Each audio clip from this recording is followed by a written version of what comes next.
and positivity, everyone. It is Takesha of Afro Can Holistic and Black Women Who Blaze, and you are watching another session of Blaze with special guests, two of them. Sharetta Scott of Cannabee. I see it says Cannabee Vibes, but I saw Cannabee Hypnotize, and she is a Yes. hemp manufacturer. So I'm, excited to dive into all the things she does in the cannabis industry, her cannabis journey, and of course, we'll get into some particulars about her favorites, her favorite ingestion methods and products and recommendations. So, without further ado, Sharetta, can you please introduce yourself to the people? Yes. How you doing? Grand Rising, Grand Rising. My name is Sharetta Scott. I am a nurse. I'm an LPN. I have been one for the last 17 years. I have created a company called Cannabee Hypnotize, and I did a lead off of it called Cannabee Vibes. And with Cannabee Vibes, it was more so of the vibe of me adding the spirituality with the component of the cannabis. And with Cannabee Hypnotize, it was my company was based off of creating hemp products. I have my own bath salt that I created, which it has different herbs and flowers for different medicinal purposes. And then I also created night teas, and I make my own tinctures, salves, full spectrum oils. And I have learned and educated myself based off of cannabis, especially cannabinoid, which is the hemp, and how does it help with the endocannabinoid system. So I considered myself to be an endocannabinoid system specialist as a medical professional. And I break down the terpenes and, how does it help? And I have the saying that I always say is education is awareness, because I saw that there was a lack of education stemming around cannabis itself and with the hemp and everything like that.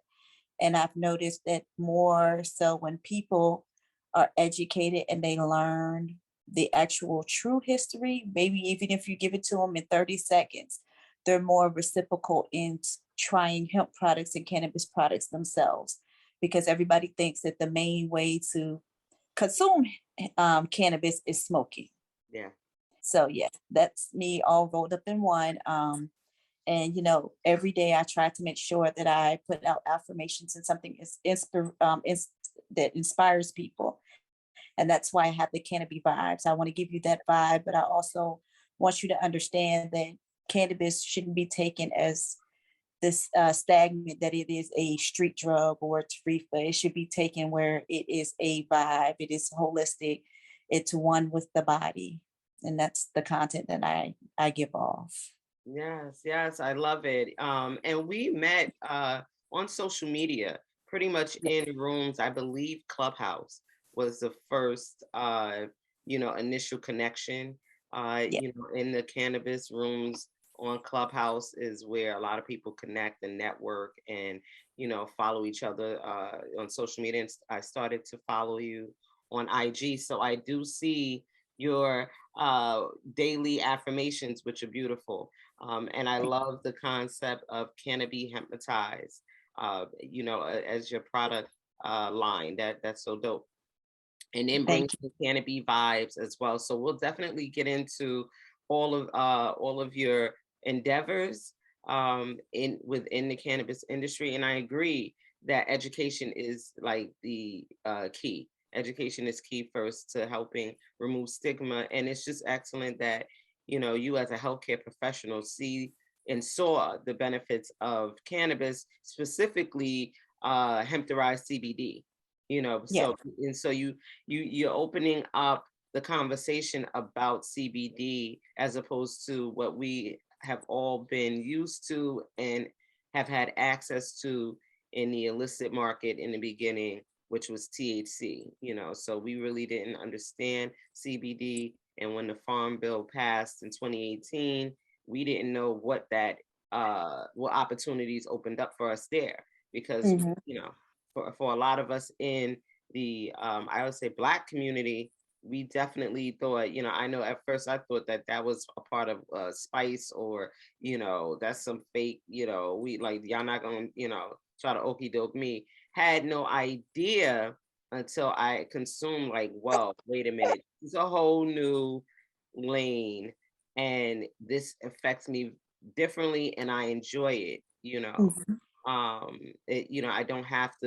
I don't have to feel intoxicated and all of that. So we definitely will dive into the benefits of CBD and THC, of all the cannabinoids, but what you're able to do with it, and create a viable business with it without having to do all the things that, and go through all the regulations of THC, trying to open something up with THC. So which state do you reside in?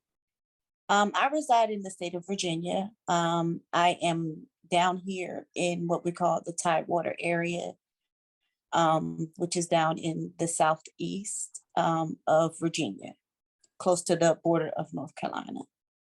Okay, okay, Yes, okay. ma'am. So in Virginia, is it medicinally legal and accessible, or is it now adult use and recreational? Like, have they? Because it seems like they have passed that it was recreationally accessible, even though retail sales are not open yet. But you could still possess it without penalty. But then it seems like there's some funny things happening with the law right now. So do you have any insight on it? Could you clarify?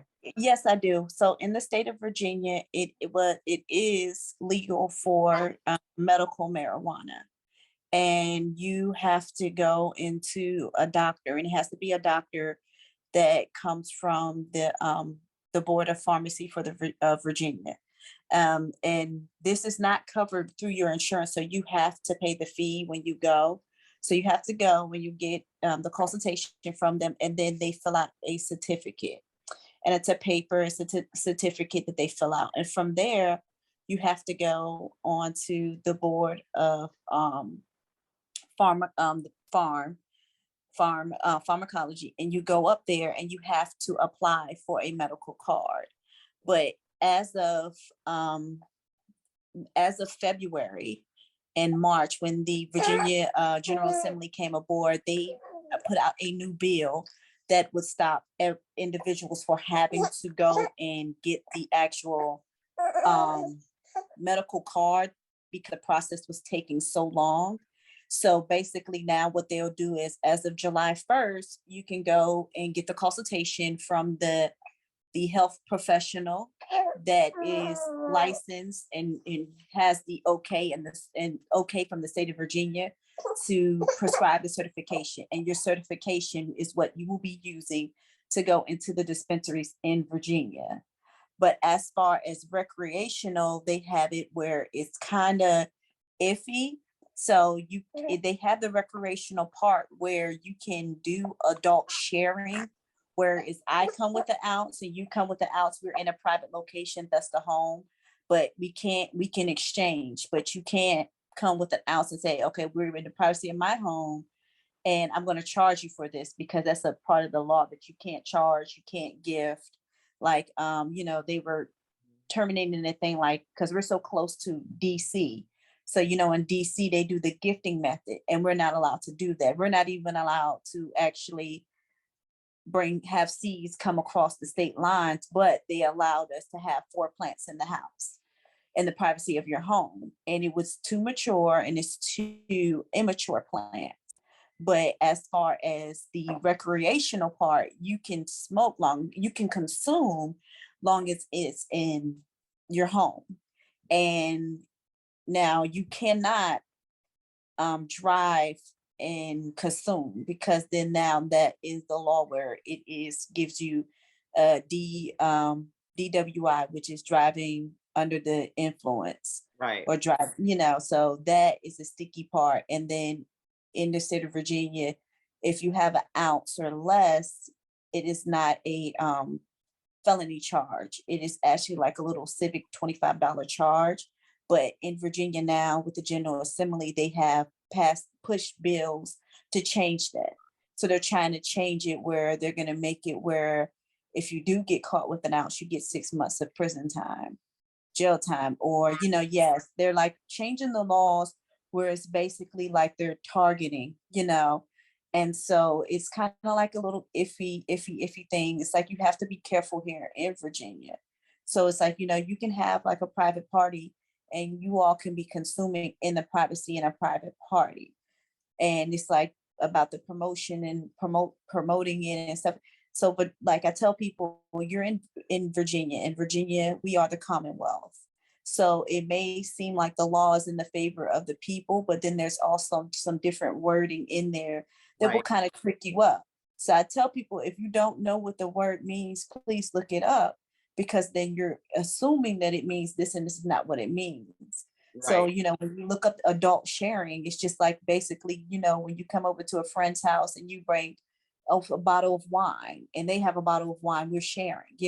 Right. And so, but, they put the stipulation that you can't get money for it or you Right. can't this and that. So, Right. yeah. So it's Okay. kind of like, No exchange of yes, iffy. currency.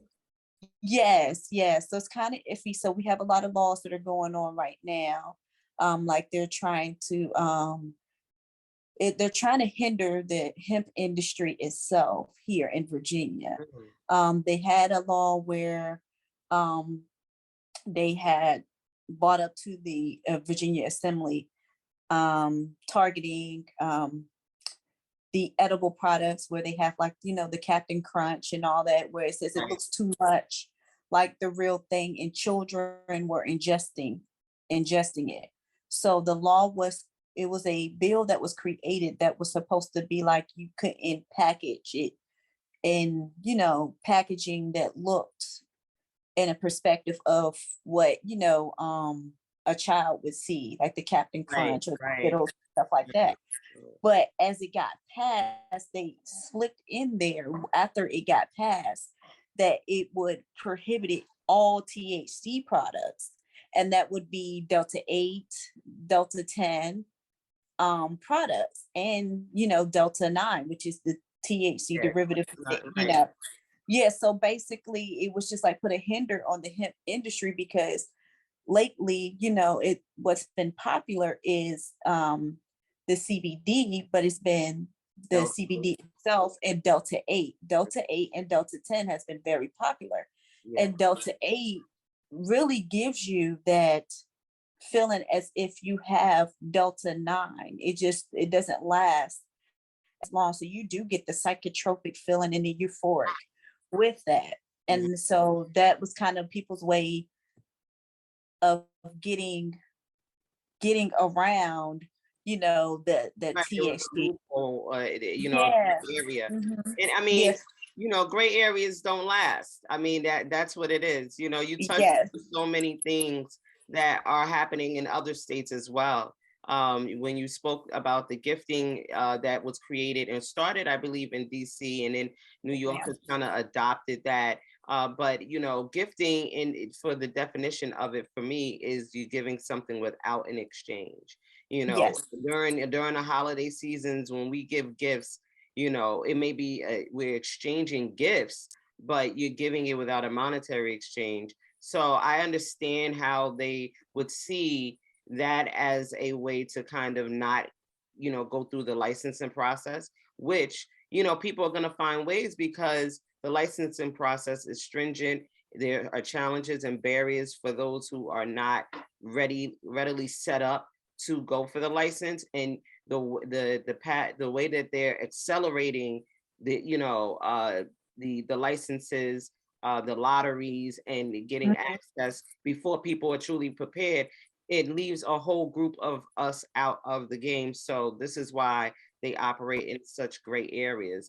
But Connecticut had just passed a law banning gifting here, and I think you get 1,000 up to $10,000 fine if Oh you get wow. found having one of those type of events or something like that. Yeah, but you can share amongst adults. And I Mhm. agree with the packaging. I agree if we are saying adult use, we don't want cigarettes with Captain Crunch flavors and Yeah. all of that stuff, even though those are, it's nothing like cannabis is nothing, not as harmful as cigarettes, but at all. But the fact is, if we want to cater to adults, and people who consume medicinally, well, let's grow it up. You know what I mean? Like, yeah, you might make your own infusions and treats for, a special event, but to package it, and then even the companies were saying that it was a form of copyright infringement and trademark Yeah. and all of that, because you're using these images and creating these, even though you're using maybe the ingredients. But when you're talking about, for me, when you're talking about cannabis for health, I'm not Yeah. pairing cannabis with Fruit Loops, because I already No. tell my people to stay away from processed foods. So Yes. I don't even lean towards those edibles as far as what I consume and how I coach people. But you see the state looking for any way to capitalize and control. you know, Yes. the, And that's that. Fortunately, that's state of Virginia, but that's also, many of them. That's many. yeah, but also like they've been pushing back when the retail sales can come. So, Yeah. they did the Virginia Assembly meeting, and we were hoping that this year that it would be able to happen, but they pushed it back to 2023. So what's happening now is, with the state of Virginia, if you get a hemp dealer's license, processor's license, grower's license, you go through the Virginia Department of the Agriculture. Hmm. And I possess my own hemp processor's license Right. registration, in order to produce my products. But now what they're doing is they're converting that over into the Virginia Cannabis, what is it, Cannabis Authority. And it's almost like how we have here, which is the ABC, which is the for the alcohol and control Yeah. beverage, and they're doing the same thing. So what's going to end up happening is they have a certain amount of growers that will be able to apply, certain amount of wholesalers, Right. certain amount of distributors, and certain amount of retailers. So you're going to have to go through the process of what, the same process, and they will actually choose which ones. So what I have done, to actually get my foot into the door, and I've been sharing it with other, melanated women and men, that, okay, look, go ahead and get your hemp processor's license, grower's license, dealer's license. So when it does come time for you to apply for, to become a retailer or a grower with the THC, you're already in their system, because they do an extensive background. It's a 45-day process, so you're already in their system. So why not? And I think what ended up happening, which I knew that eventually it was going to become where the cannabis THC rich part was going to be legalized for retail when the fees went up. It Yeah. started out as $50, but now for a hemp processor, it's $200. Right. So, they got the weed, certain people out, in order to make it, you know, feasible for them. And so I'm like, this is an industry that is $1 million industry, well, $1 billion industry, Yeah. but it's not a lot of us that are in this industry. Or we try to get in the industry and don't get in the industry in the right ways, because they push the thing like here, don't buy street drugs, and your cannabis could be laced with fentanyl. They Right. push that Yeah. narrative to Yes. kind of scare them into going into the dispensaries. But what I don't like about the dispensaries here in Virginia is like the areas where they choose to put them at.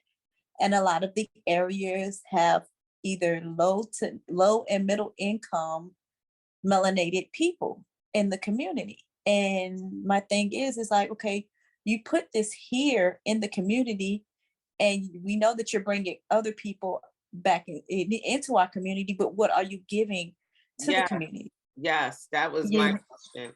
I even yeah, approached a dispensary. Right. What do you do to give back to the people that you are now yeah, profiting off of? You know what I mean? So Yes. compassionate care programs, you're in a low income community and you know that this is costly. And if people are using this as medicine, they need their medication, because here, even though it's recreational or adult use, they have not began retail sales. So you have to have a Okay. medicinal license to go into a dispensary and access a flower from the dispensary, but they only allow 4 growers for the whole state. So these 4 growers are supplying all the dispensaries. There's no outside growers that or cultivators that can supply the Connecticut dispensaries.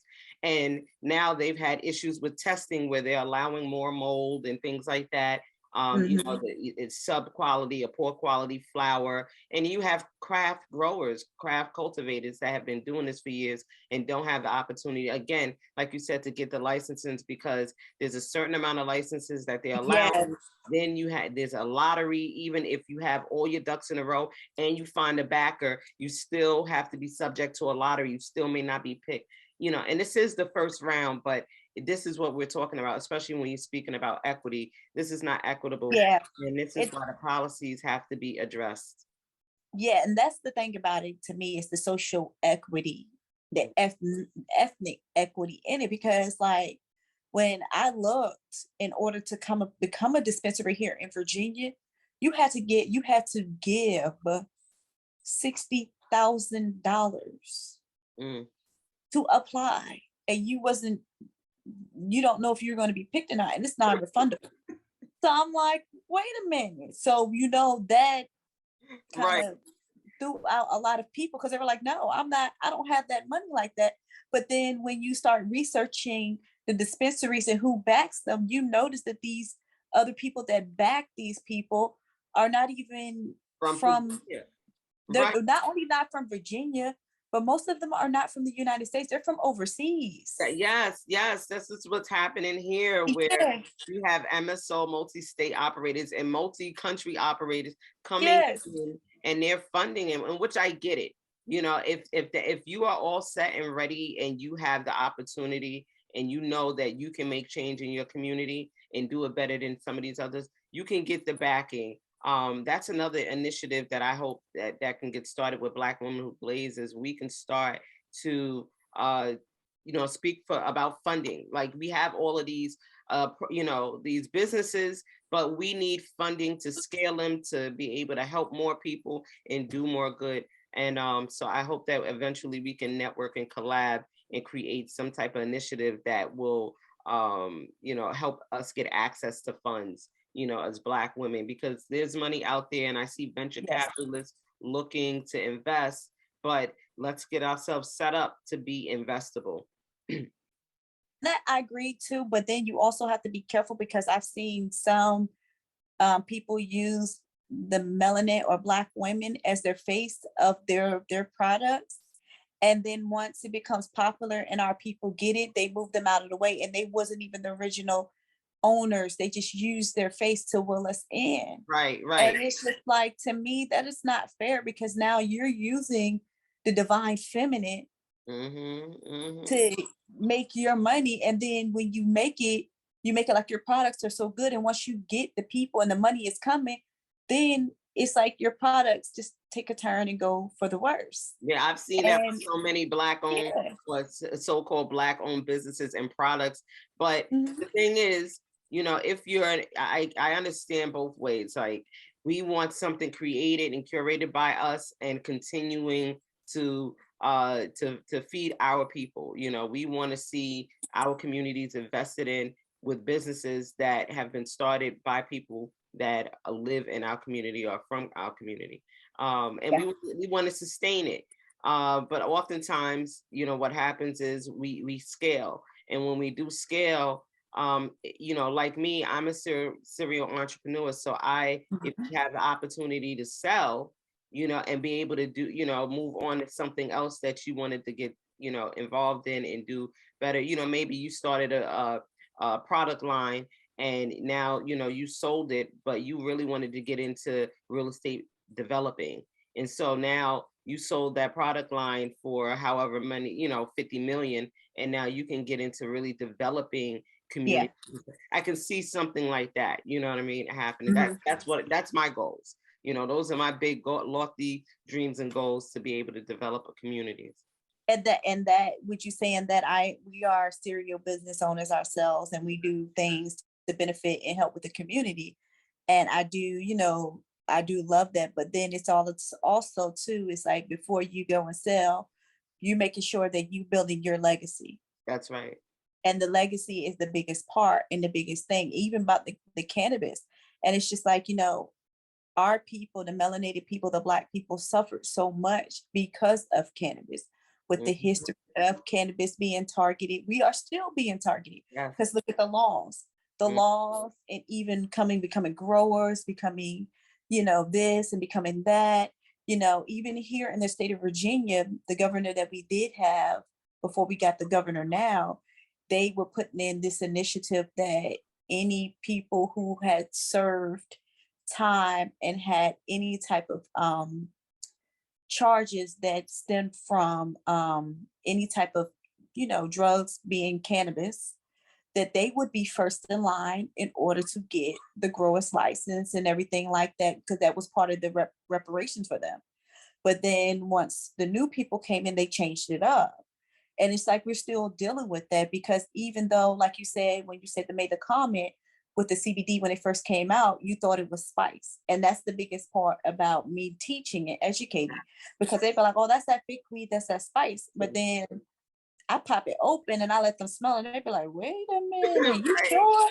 And it's funny. And then, they try it and they're like, oh my God. And then they were like, yo, you sure? And I'm like, I have to break it down. And once I break it down, it's like real informative for them.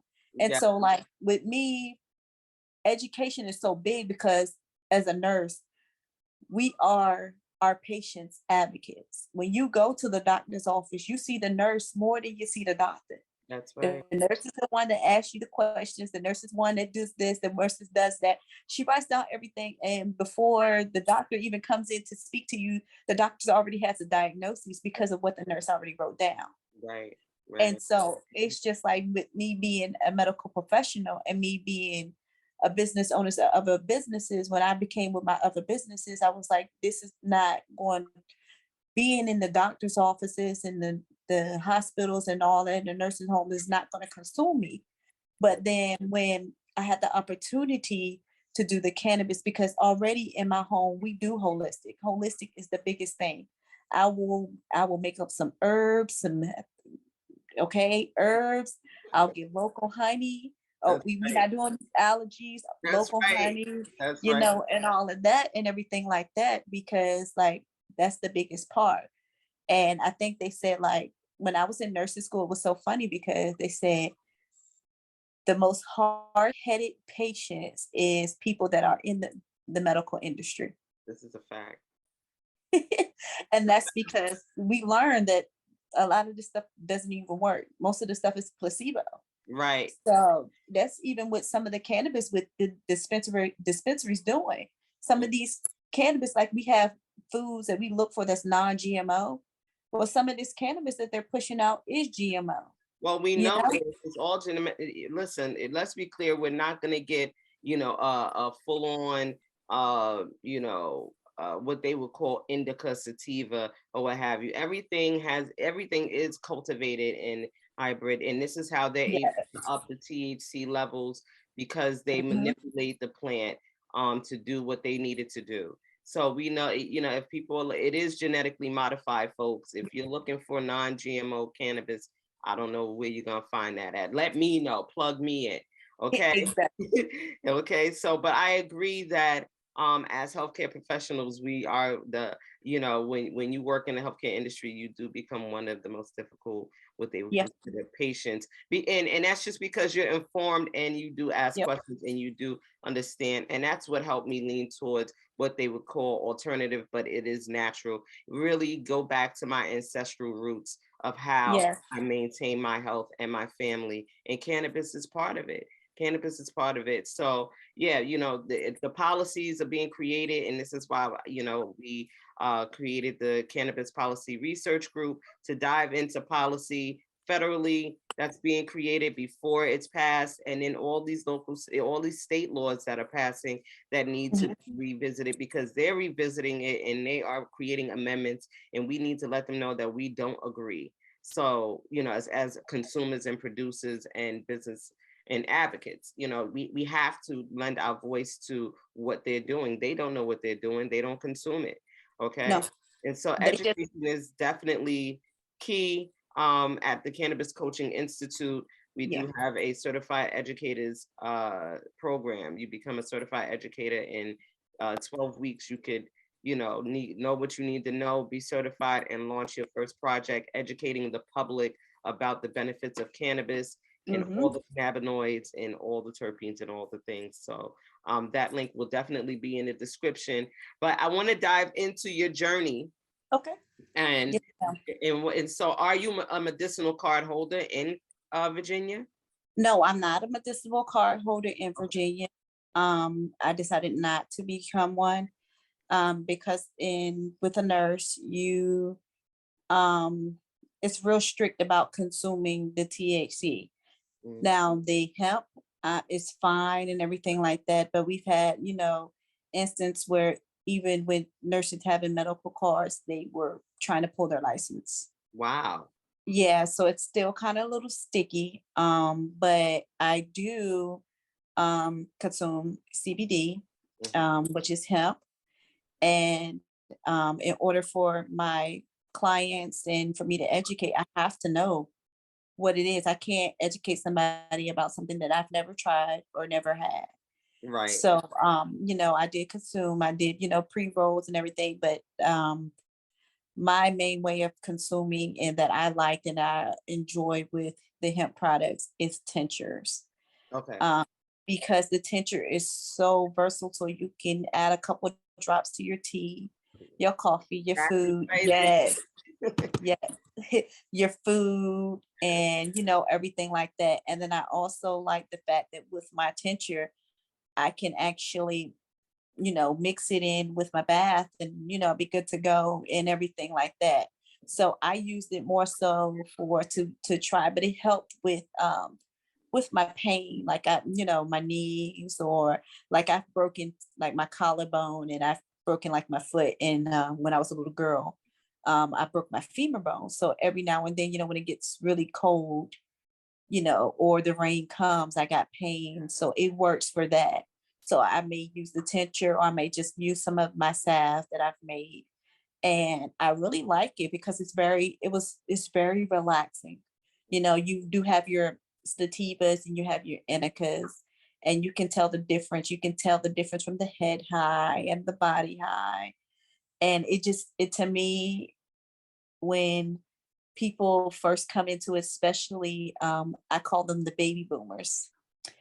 The baby boomers are getting to the point where they don't want the medicine, but there's like, I don't want that reefer. So I introduced them to the hemp products. And we start off with the hemp product, which I introduced them into the salve. And a lot of them like to ingest it and they like to do it in the form of the gummies, Yeah. and and I've taken it a little bit further where I've made like garlic butter or I'll do like olive oil, and I actually infuse food with CBD with hemp because I teach them like, okay, you may not want to consume it this way, but if you do this way, you can't use too much because when you ingest it, it stays in the system longer, and Mhm. your liver is breaking it down and the stomach is in your stomach is breaking it down, putting it into your intestines and everything. So it's just like it's going to be, blah, this and this. So that is like my part. It lasts longer, definitely. So if Yes. dealing with, some pain, I do suggest for them to maybe try a couple of different delivery methods, Yeah. something that'll help, immediately, and then something that will kind of, last a little longer, which is, the edible, like you said. Yes. You have to be careful with that. And so, how long have you been consuming cannabis? Like, what's that relationship been like? I started in 2019 as far as the the hemp products now.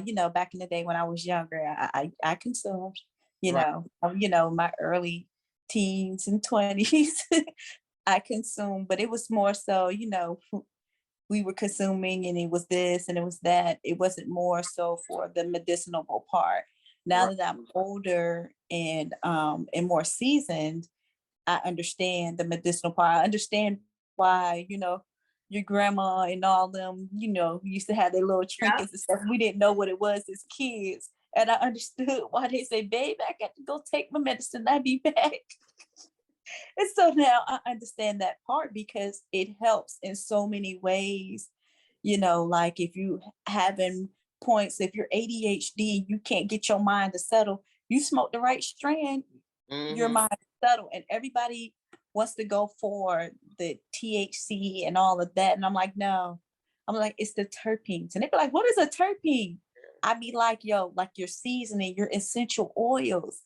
And they be like, oh, I don't know nothing like about that. All I know is anything that smells like lemon, it calms me down. It just has me floating. I was like, yes, because lemon is so, Right. it gives you that creative energy. I'm like, Right. so It's now I'm like, medicinal. Right. yeah, so I'm like, now we got to break down these terpenes because people don't know. They just know, oh, I'm smoking this and it smells like Right. this. Yeah. And what I love about, sharing the terpene profiles with them is that you let them know you can find this in your medicine. I mean, in your spice cabinet. So Yes. the same. Your lemon peel that you Mhm. have, your dried lemon peel, your lemon pepper seasoning that you Yeah. have, and those are two terpenes there. The limonene and the B-caryophyllene. So Yeah. even in your teas, lavender and linalool, like you can find Mhm. rosemary. All of these things are already existed, but the benefit of cannabis is that you get that combined with the cannabinoid, and this now binds to a system that you didn't even know existed in your body that regulates, helps balance all the other systems. So it is wonderful to learn and teach, to see the aha and kind of the Mhm. relief on the consumer, like this is good for me. I'm Yes. not, I wasn't, bugging out, when I was like, I don't know what they're talking about. This is not a drug. No, it's an herb. It is nutritional, and you can use it, like you said, in tea form and tincture form, in your food, as a spice, if need be, as a topical. There's so many Yep. ways to use the plant to enhance your well-being, that should be the lane, you know. Of course, Yeah. recreational, and you can get lit, and it's still going to do so much more better in your body than alcohol could ever. So, Yes. And that yeah. and that is the truth. And then I tell people too, I'm like, and if you have issues where you have issues like people who deal with MS and multiple sclerosis and rheumatoid arthritis, I'm like, yo, you find you some good ones that like you have certain ones at night times with certain terpenes at nighttime that'll give you that night, knock you out. Then you use this one. I'm like, you can't just, I was like, you can't smoke Gorilla Glue during the day and think that you're going to be able to be like functional. Right, That's not going to work. Gorilla right, Glue at night, you know, and I'm like, and everybody, right, it's just breaking it down. But once it's broken down for them and they understand it more, it's kind of a big deal. But yeah. like since I've been in the cannabis industry, when I first got in the cannabis industry, my mom was like, "Oh my god, oh my god, you're a drug dealer." And I'm like, "Mom, I'm a legal one. If you want to put it that way, okay?" And a drug Like, dealer. I mean, federally, we are all at this point still operating, as criminals compared, based on what on on the federal laws. right, right, under federal laws. And so, yeah, we're very mindful and careful about how we move, what we say, and what we do in this Yeah, space. But we are not here to do any harm. We are here to help. We are not trying to get people, high, no, and intoxicate people, and encourage bad behavior. No, we are here to actually help you self-care, yes, master the art. That's what I teach, master the art of sustainable self-care with cannabis, and teach and educate and advocate for the freedom to care for your body, you know, Mm-hmm. yourself, with the things that nature provides, and cannabis is one of the things that one of the plants that nature provides. So, I see you're a mom, you're holding your baby girl. Has cannabis been helpful in supporting you in that role? Yeah. Oh, well, yes. I can actually say yes because when I was going through after I had delivered her and with the pain management and the baths and stuff, I used the hemp products because it worked. Right. It and naturally healing the body. I didn't see anything that was wrong with it. And I know it's always a taboo or stigma that, women who consume cannabis, when they're expecting or they're pregnant, it leads to this and it leads to that. I have not seen that myself. Right. I've seen where the mom was doing um stuff that she was doing an alternative to herself to Yeah. help nurture the baby and give the nutrients that the baby needed.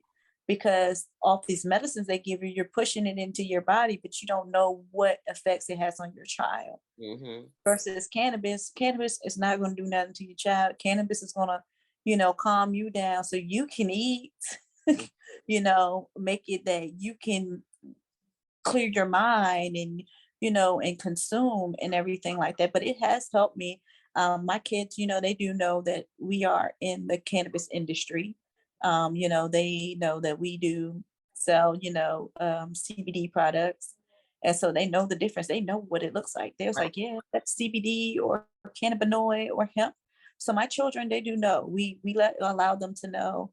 They smell it when we're packaging or Hmm. when I'm having to process it in our location. So because we're like family own and operate, where I met my children are That's at. right. So yeah, That's so they right. know how it smells, they know what it looks like, and I think it's kind of a good thing because kids are familiar and they're getting the hands-on education from me and their father as their parents and not getting from another child or in school or someone off the streets. Yes. So Yes. yeah. That's right. That's right. And that's the most important thing. It does start, education does start in the home. Mhm. And you and your husband, yeah, you guys are entrepreneurs as well. So you have Cannabee Hempmatized, and that's your product line in your hemp manufacturing business. But then you have Cannabee Vibes, and that Yes. is that like an event that you put together?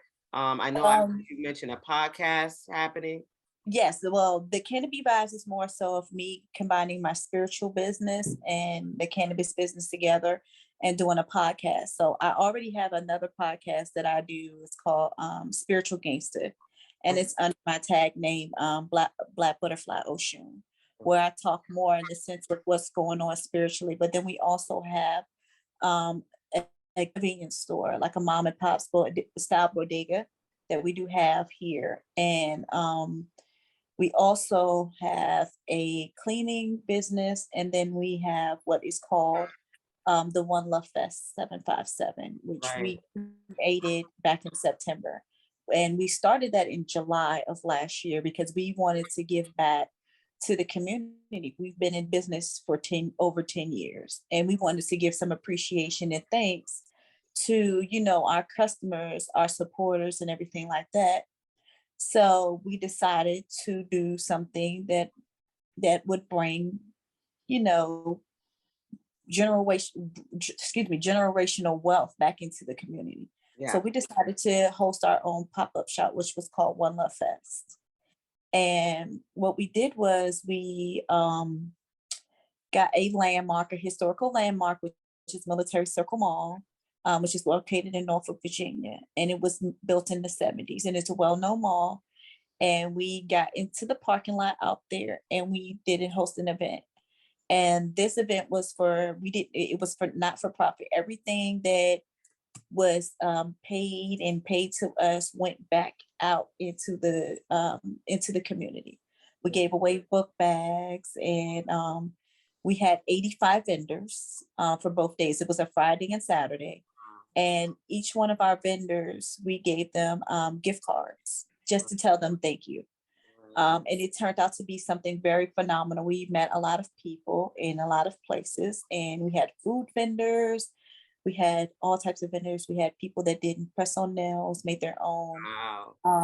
made their own clothing lines, socks. Like you know how they have the Blunt Flex sprays. Well, we have one that makes its own sprays, but it's water based, so it's no oil. Um, we have um, we have one vendor that makes really wonderful candles. We have vendor that does massages. We have snow cone, water ice Okay. business that came down. We had several different foods. We had Caribbean food. We had food that was um, it was a blend of New Orleans and Houston style food. Oh, We well, had some more, yeah, we had some more New Orleans food, and we had home cooked food. It was just wonderful. And this event ended up actually being recorded. We were interviewed by one of our supporters, and her name is Miss Yvonne. She has a show called Lifestyle Changes, and we were her first episode, and she recorded and everything. We had a blast, and you know, I put out the vision, and she contacted us, and I was like, sure, you know. And from there, once we did that weekend, the vendors and they became like really like you know they loved us, and it was like for this to be y'all first pop-up shop, this was really great. So they were like, y'all gonna do more. So just off the spur of the moment, we just decided to do two more before it got cold because it was outdoor. okay. So now we're getting ready to pick up and do more. But in the meantime, what we did was while we had the pop-up shop going, we were promoting. And not only we were promoting the business owners, other people, you Yeah, know, sharing their stuff, liking their stuff. Because it's like it doesn't take long for you to share someone's stuff, you know, that right. sharing someone's business or sharing their stuff means a lot to a person because a lot of times they don't have family members or individuals or friends that share their businesses. So This that's is a whole fact. that. So that's what we started, and then we're in the process of getting our nonprofit organization together because we saw another need, and the other need was that in our communities that our kids, when they get ready to graduate from school, they don't know what they want to do. No. So we want to keep up with other business owners and, you know, have them explore Yeah. because, you know, that way they'll understand, you know, like I have, you know, my son, he's 16, about to be 17, and he wants to be a botanist. I said, baby, come on, come work for your mama.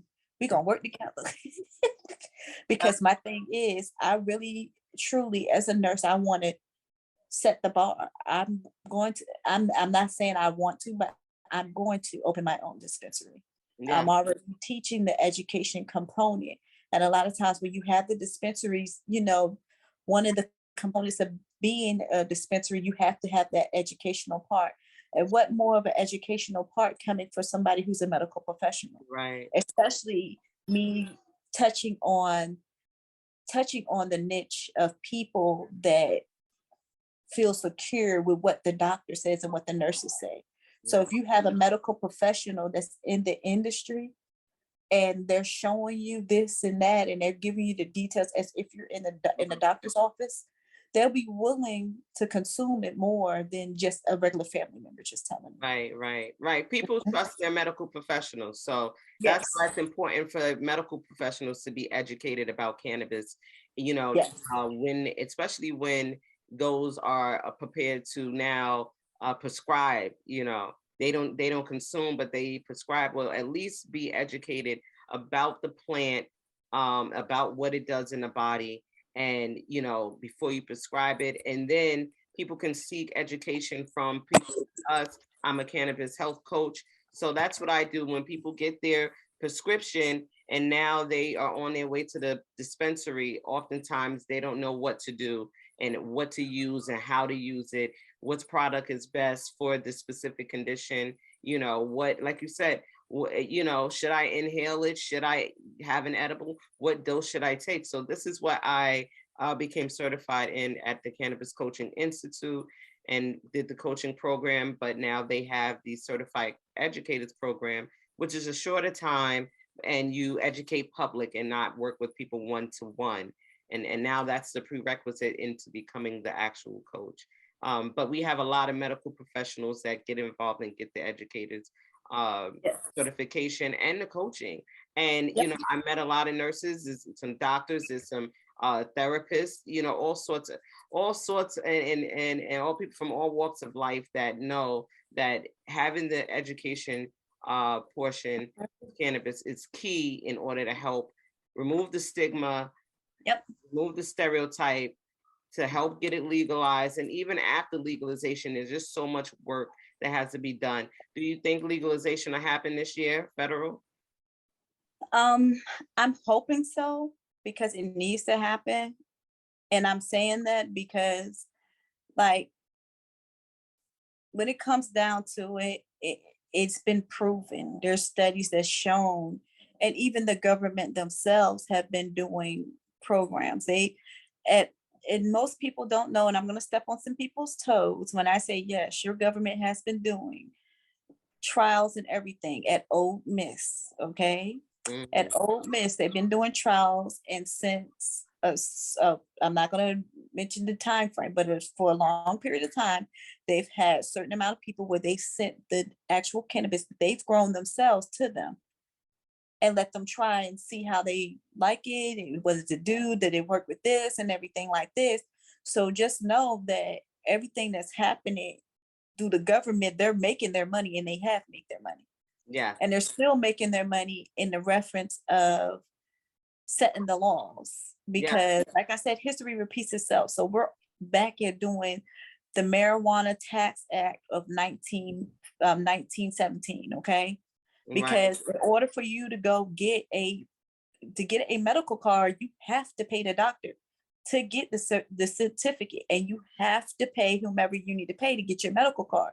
But that same doctor or that same person who's prescribing, they got to pay. They got to go through the FBI background check. They got to go through the DEA background check and everything like that. So y'all right. have to understand it is still controlled on some type of level, Yes, you yes, know? And so it was the same way back then where they controlled it, you know. If you were a doctor or you were this or grower, you had to have a list of people who bought from you. And they would check them people, and them people didn't have that right certificate and all that. You're a criminal and you're breaking the law, you know. right. So I think And that's exactly, you're right. The more we think in the policy, the more that we understand how many people have to pay to yep, even participate. And where's all this money going? We're not seeing any change with all mm, the taxes and money being created, especially we're not seeing restorative justice. I'm not nope, seeing, land. When I think of social equity and restorative justice, I think of reparations, especially yep, for Black folk. And I think of land ownership, access to that.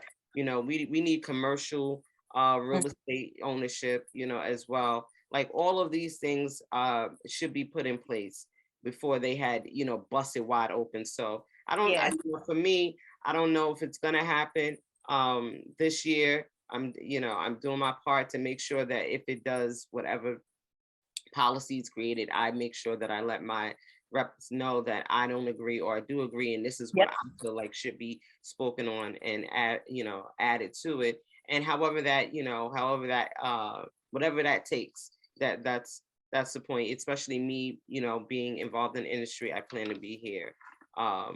Period. You know what I mean? So, yeah, I do I'm understand. glad, right? I'm glad, but yes, at some point I do plan to hold a license. I don't know what for, but where I'm best, most needed, and where I could be of most value to the community, to humanity, when it Yeah, comes to cannabis.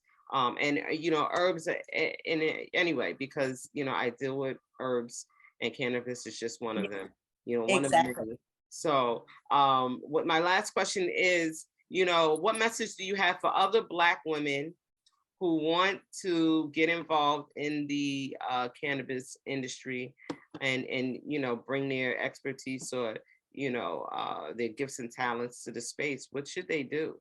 How should they, how should they get Me, involved? Personally, I think you should go for it. I mean, you never know what's going to happen unless you walk off the cliff, you know, because it's an industry that needs us in there. We need to be teaching our own. A lot of times, as women, we are the ones that can speak. We can lure an audience. We can do this. We can speak volume. We can do this. It's like, you know how a minister ministers. We are ministering to our own people. And the cannabis industry doesn't have a lot of Black women. It doesn't have a lot of women in general in the cannabis industry. So it's kind of seen as a man's industry, but we can do anything that's possible because if you think about it, when it came down to actually growing and growing plants and herbs and everything, it wasn't the men in the house that were doing it. I know from me growing up, my grandma, she grew plants that grew up the side of her house and the walls inside and everything like that. And, you know, when it came down to us being sick, it was her coming up with these remedies, you know? And so we need to show the world who we are and where you come from. Like you said, what did our ancestors do before? That's how I am. That's why I don't take the medicine, because before all this medicine, what did my ancestor do? Because I know for sure when I say my grandma and I got sick, we had the hot tea toddy. She had the onion tea. Okay. She had made some salve that was kind of like Vicks that she would rub on my feet and my chest. And she had to put the egg underneath the bed. We had The onion and the, keep your yes, fingers. Yes. the onion and the potato and the sod. You That's know, right.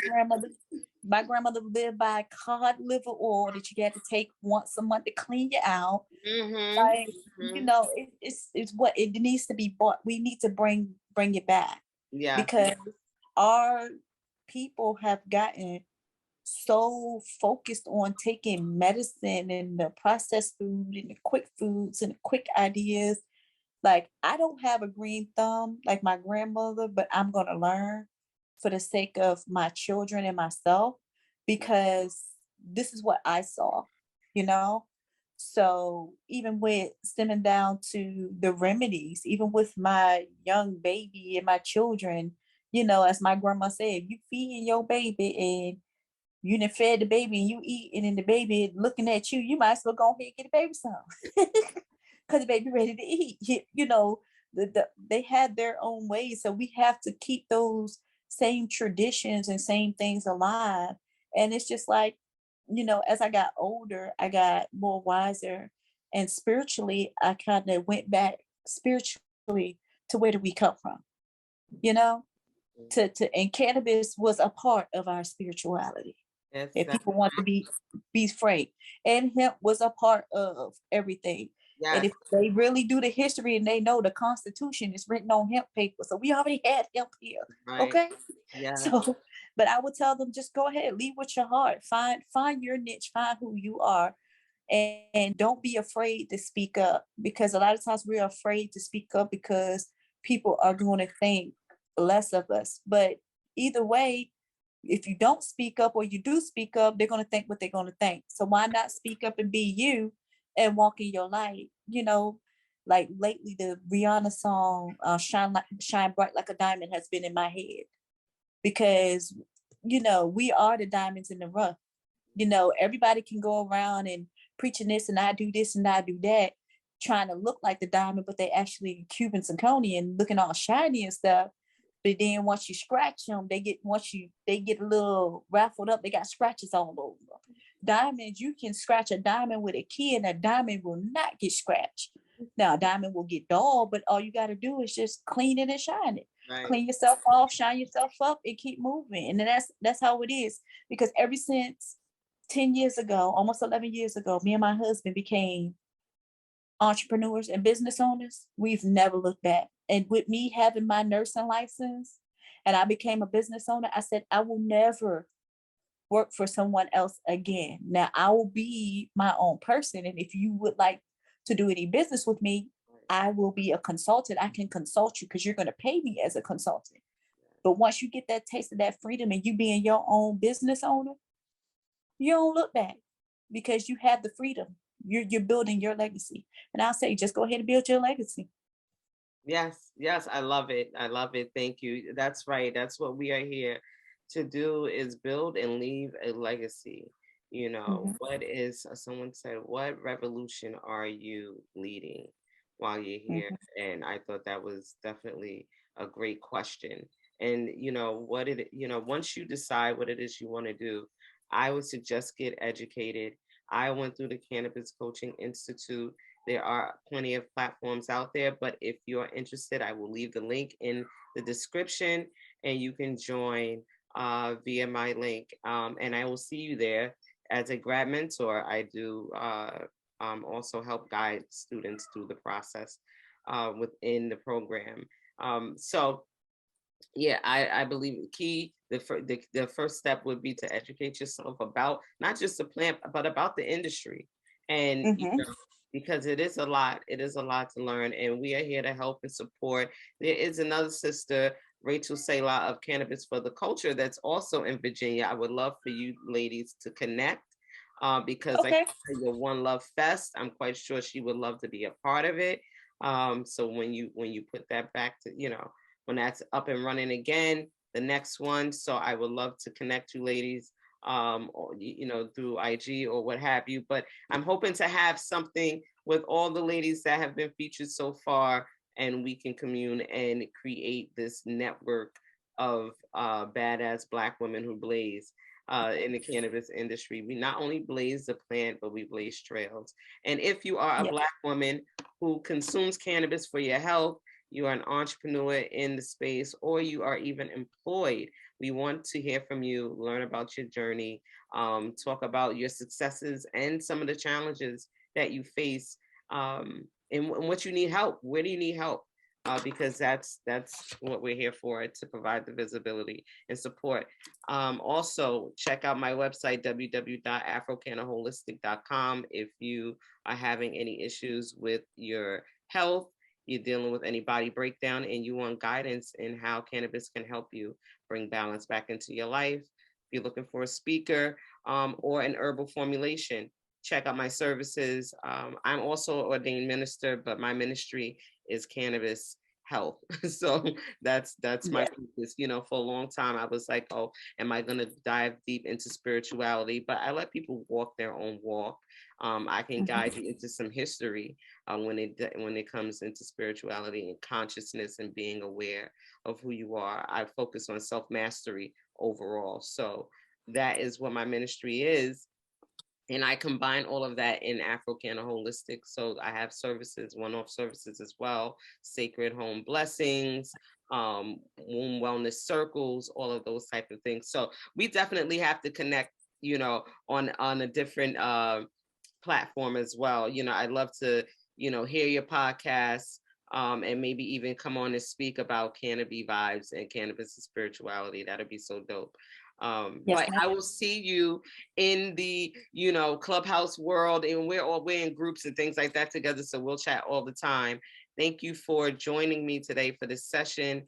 I seshed with my tea and my tincture, because, we want to keep it PG for the baby.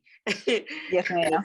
Um, and definitely, she's going to give me all of her links to all of her businesses and projects and events coming up, and they will be in the description. Make sure you follow her at Black Butterfly Oshun on IG. Is there underscores? Well, that will be there. They will be able Yeah. to click right on that, Yes. as well. Is there any final thoughts you want to say before we say peace?